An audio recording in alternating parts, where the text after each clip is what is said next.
Video games came of age last year in a lot of ways with the release of Clair Obscur Expedition 33. I don't actually play video games personally, but I watched the complete walkthrough of the game and I was beyond blown away, even without actually controlling the characters, which has to be even more entertaining. The big twist in the narrative, which happens around 15 hours into the game, is a really wild one, so I figured I'd talk about it. I'm Matchstick, I'm a writer, and if you dig this video, you know where the buttons are. This is going to be filled with spoilers and is geared towards people that have either played the game, watched a walkthrough like I did, or won't be doing either of those. However, I can't stress enough how much I recommend checking Clair Obscur out, and this video is going to completely ruin the insane twist. The game doesn't need me recommending it. It won Game of the Year pretty much everywhere and got some of the highest ratings a game has ever gotten. Hell, even the leader of France talked it up and congratulated the French developer. Twice. But I would add to its accolades as a video game that it's especially interesting as a work of narrative art, because it plays off and subverts traditional video game stories, and by doing so, it basically transcends the video game medium. There's a link in the description to the walkthrough, and if you don't play games, you should watch it. Consider it a 17-hour movie. Yes, 17 hours, but at the price of free, the experience is completely worth it. Anyway, Clair Obscur has 3 acts. Act 1, roughly the first third of the story, is pretty typical of video games, while Act 2, which is about half of the story, has a few more head-scratchers, but is still pretty straightforward as a video game narrative. But Act 3, roughly the final 2 hours, in my experience, it blew apart everything I knew about the previous 2 acts and set this story so far apart from other video game narratives, it's not even funny. Shout out to the lead writer, Jennifer Svedberg-Yen, and the head honcho, aka the guy that accepted the Best Narrative Award at the Game Awards, Guillaume Broche.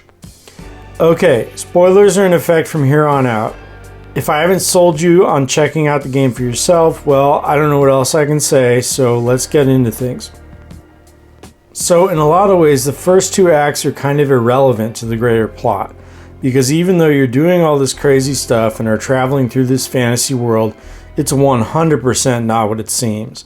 In fact, I would call the first 2 acts a distraction. While the story is cool and you get invested in the characters, that's the point. The intent may well be to make you think this is a normal video game. I bet if you played the game and never got to Act 3, you wouldn't know what the hell everyone was talking about. Act 1 and 2 are partially based on a famous French science fiction novel, whose translated name is The Horde of the Counterwind, a book by Alain Damasio. That novel was adapted into a graphic novel in France, which added to its fame, but neither of those works have been translated into English. In fact, there's not a ton of information about the book on the English language internet, period, but from what I gather, the connection between Horde and Clair Obscur is that expeditions are sent out to try and get rid of an existential threat. In the book, this threat is a powerful wind, while in the game it's a figure known as the Paintress, a giantess that basically mass kills a ton of people in the civilization that sends the expeditions out, and she does it every year at the same time. The Paintress lives on an island across the channel from this civilization, which, an island with a supernatural, almost godlike mass killer. It seems like if that was in any sort of realistic world, it would have been bombed by the time the story began. But the civilization is like a town where everyone knows each other, so would there even be a big enough nation state to bomb the thing? But the tech is pretty advanced, so you think a greater society is out there. Basically, just the world doesn't make any sense. But this is where the video game aspect comes in. Sure, that setting wouldn't fly in anything with the standard of realism, but the fact is that video game plots are, on average, just ridiculous. You have much dumber setups for quests all the time, and worlds that are exponentially less believable. And that's part of the genius of Clair Obscur, is that it takes your expectations of what a video game is supposed to be and plays along with that until Act 3. For example, the twist at the end of Act 1 is that the protagonist dies, which is only sort of shocking for a video game. If I'm remembering correctly, the death isn't even at the end of an epic battle. Gustav, the initial main character, is dealt with by the bad guy like he was throwing away a takeout container. is no challenge whatsoever. For Act 2, that protagonist is replaced by a stranger named Verso, a character that actually matters in the greater plot.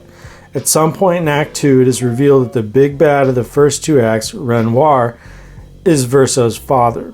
Maëlle, a character in the original expedition, has been having hallucinations of a girl with a mask, and Verso says that that's his sister. I still thought we were dealing with basic video game logic, however, so it was kind of like, oh great, there's a family dynamic, big deal. I have to say here that, as cliche as Acts 1 and 2 are, they're beautiful and the adventure the characters are on is a solid one as far as video games are concerned. There's a lot of poignant aspects to the plot up to Act 3, so I'm not saying the game's skippable up to that point, even though it feels like it could be, well, a lot of video games. Before Act 3, Clair Obscur felt to me like a totally professional game, albeit not amazing. Basically a solid effort by an indie studio, one that I'd be interested in seeing another project from. But when Act 3 hits, oh boy. In Act 3, the character we're controlling wakes up in a normal bed, in a normal world. And we realize pretty quickly that in the first two acts, we were within someone's imagination. The entire narrative with the expeditions was just made up. The actual world is France. There's no supernatural being ruling from an island. It's France. And it turns out that the actual protagonist of the story is Maëlle, the most important character in the expedition. Gustave, the initial protagonist, was never a real person at all. Verso, the second protagonist, is a real person though, sort of. Here's where I could get into the fine details of the story, but honestly that would take a while, and if you already know this stuff, it'd just be repetitive. I'll also admit that I didn't understand all the details of the family's individual roles in the last act until I read a plot synopsis on Wikipedia, but that wasn't a deal breaker for me. I probably just wasn't paying attention because my jaw had dropped. It's a pretty ballsy thing to do, to take a game that someone's been playing for around 15 hours and tell them it was all bullshit, that none of it was real, but that's more or less what Clair Obscur does. But instead of the focus being, you were a dumbass for thinking the paintress is real, the plot just keeps moving. The greater story revolves around a family of painters capable of painting worlds. The most plot-important family members are Renoir, Verso, and Alicia, so I'll be sticking with them, but just know that there's more detail if you actually play the game. Point being that the initial two acts of Clair Obscur take place in one of the family's painted worlds. Verso's sister, Alicia, is basically Maëlle. She was scarred in a fire, but otherwise she looks the same as Maëlle, and she's the protagonist for the third act. The same fire that scarred her killed her brother Verso, and get this, the painted world they were in, it was made by Verso. So the first two acts of the game take place in a dead man's imagination. The versions of Verso and Renoir within the painting are fake, sort of imitation versions of the actual real-world characters. Verso is deceased, like I said, and Renoir, the real Renoir outside of the painting, is the family patriarch. The situation is basically that Renoir's wife, Alicia's mother, ended up losing herself in Verso's painted world, and because of that, Renoir wants to destroy that painting completely. He is especially intent on doing this after seeing how much Alicia liked being Maëlle. After all, a major reason people play video games is escapism, so the gamer can probably relate.